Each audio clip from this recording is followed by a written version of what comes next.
So, but she hasn't seen this. And this is kind of my list, and then she's going to opine. So what we're looking at here, just for the special, for the end of the year, it's Ken's top 7 things you should be absolutely doing as we head into 2025. So, 7 things here. First thing is check your Washoe County Assessor's Notice. And she's smiling, but it just came out about a week ago. I did a big video. Always think it's going to be our best video, and my assistant Jenny goes, no one's interested. But taxes are boring. Taxes are boring, but 40% of the people we check are in the high cap for their primary residence. So there's a form. We've done a wonderful video, talked to the assessor for over an hour, went line item by line item. You can just simply put your form down, have a cup of coffee, turn the video on. We'll show you how to calculate it, and then at the end we show to make sure that you are in the low cap. Right. Because we just ran into someone on my soccer team, unfortunately, that we help with, one of our coaches, and he's been in the high cap, not knowing it, for 18 years. So he's paid about 100% more in property tax than his neighbors. And that impacts your ability to sell in the future. And directly affects your house payment, so it's very important to watch. Yeah, so low cap, Washoe County and the state, as it stands right now, can only increase your taxes by 3%. If you're in the high cap, which is usually the case for rentals, but sometimes you miss the form, you can be paying up to 8% in your property increase every year. I just got mine in the mail yesterday. Yes, so check a look at it. Down at the bottom it says if you're in the high cap, low cap, call us, direct message us, send us a message. Don't be the 40%, right? Because you're unnecessarily paying, and you cannot get it back. Right.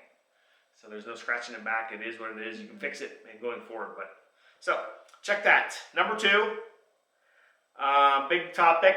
We see it all the time now. Go check and have a checkup with your insurance agent. Yeah. Why should they be doing that? Because if your home's value has increased and you're underinsured and some kind of disaster happens, it's going to be a financial problem for you and your family. And it's a good time at the end of the year, beginning of the year, to shop around. Again, we have vendors that would love to help you. Right. 2 or 3 options.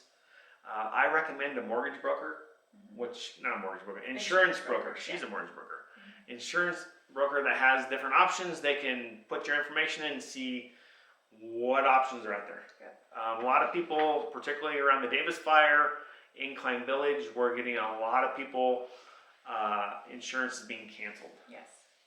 Just had a client call. She has over a dozen rentals. They said, thanks for letting us insure you for the last 25 years, but we're not interested anymore. We're getting rid of all rental properties. Right. So check on that. The big thing too is, anybody else feel that earthquake? Yes. So, little tip, we did a video on this as well. Most of the stuff, we'll put it up above. Check to see if you should be thinking about earthquake insurance. Little known fact is the state of Nevada is the 3rd most seismically active area in the entire U.S. behind only Alaska and California. We are in zone 4 for Reno Sparks. And a little tip for you, talking to our insurance people, if your house is damaged because of an earthquake, it's not covered under your standard policy. Yeah. It's good to call, while you're check. having that checkup, call, ask your agent, what happens if I have damage from an earthquake? Because we're due a 7.0 here.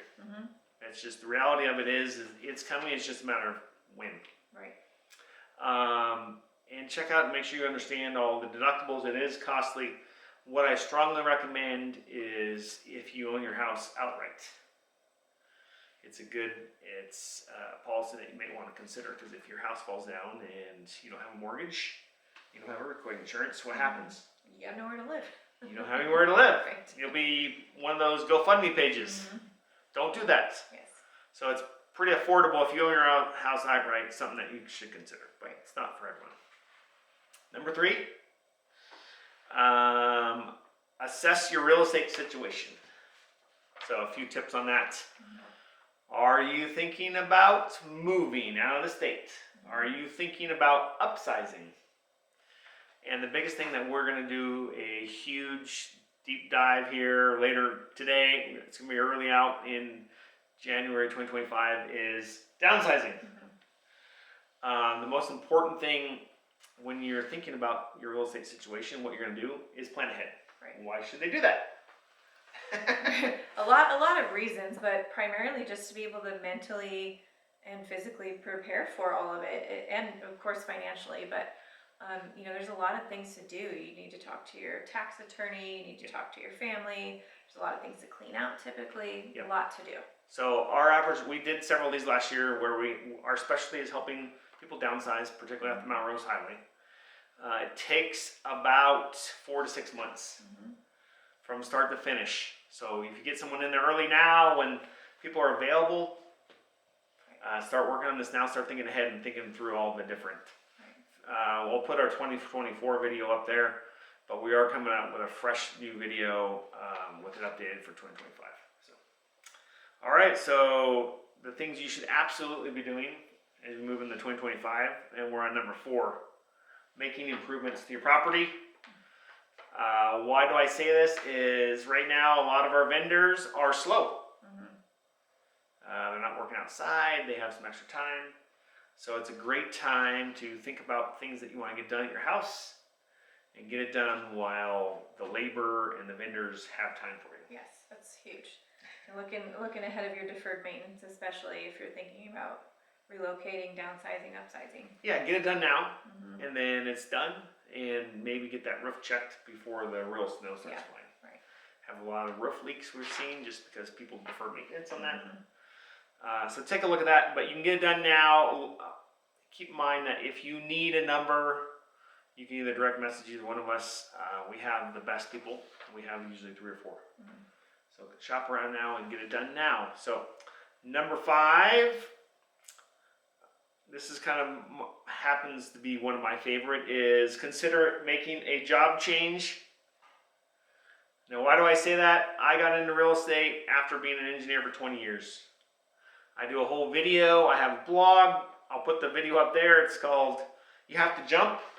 I hated my job for 20 years. I got into real estate 5 years ago as of January. It's the best thing that ever happened. So I encourage you to read my blog. I talk to students about it. Find your passion. It's a good time to do that. Any comments on that? Yeah, I just would say too, when you're looking at job changes, it's about what fits your family's season of life. Because sometimes if you're working, 18 hours a day and you're young, that's okay. But when you have a family, you usually want to see them. Yeah. So you might want to think about those types of changes. And that's one of the top reasons I had switched. Right. I go to all my son's games, both of them. I coach all their teams, and I would never be able to do that with a standard consulting civil engineering job. If anyone plays Little League, Ken knows them. And sign up for Little League right now. Do that. So, if you have more questions about that, I have a video, I have a blog. Take a look at that. Let me know what you think. The other thing is asset planning. Family trusts are very important. Why is that? If you pass or anything happens to you and you want your money specifically to get into your family's hands without court proceedings and probate, it's a big deal to pay attention to how that would look after something might happen to you. So planning and getting that trust in place is huge. So we looked it up. October is Family Trust Month. So we have a whole video series. We talk to the best people around about what it is, how much it costs, why people don't do it. Don't wait till October. I have some very young families that are having kids here, and I'm encouraging them, get in, get this done before, particularly if you have kids, because you want to be dictating. You don't want the government telling you how to, your assets should be split up or pay that fee. So. Or if your family dynamic is changing too. I have a lot of clients that have a 15-year-old trust, so it's still something to review. And even if you've got to pay that fee to move things around in your family's trust, that's definitely worth looking at. So get that done. We encourage everyone to do that. Unfortunately, one of our specialties is helping people when someone passes away. Right. It's very seamless if you're in a trust. It's not if you don't. there's a whole bunch of different things you have to go through that it's unnecessary and it's costly. Yeah. I mean, your average trust, even with inflation now, is $2,000 to $3,000, and you could potentially write that off your taxes. So talk to your accountant, get that done here. Yes, agreed. And it's pretty easy now. Most of the trust attorneys will do it over Zoom. You don't even have to go to their office except to sign. So take a look at that. The last one is just kind of something that I need to do, so I put it on there. Check on a family, friend, or member you haven't talked to in a while. I like that one. Because I have some aunts I haven't talked to. I'm going to call them. Check on somebody. Just check in, see how they're doing. Particularly if you haven't talked to them in a couple of years. Surprise them with a phone call. Something nice to do at this time of year, and they may probably looking for your call. Yeah, and very happy. Yep. Right. So please like our videos. Give us a thumbs up and like it. We have tons more coming out this year. We're going bananas on social media, so a lot of great content that hopefully you find useful. Please pass this on to someone if you do find it useful, and Merry Christmas, right? Yeah. 7 days away. We're heading right there. It's a little darker in here because we have our tree all set up. But yeah, if you have any other real estate questions in the meantime, feel free to give us a call. Otherwise, have a good holiday, and we'll look forward to seeing you after the new year. Thanks.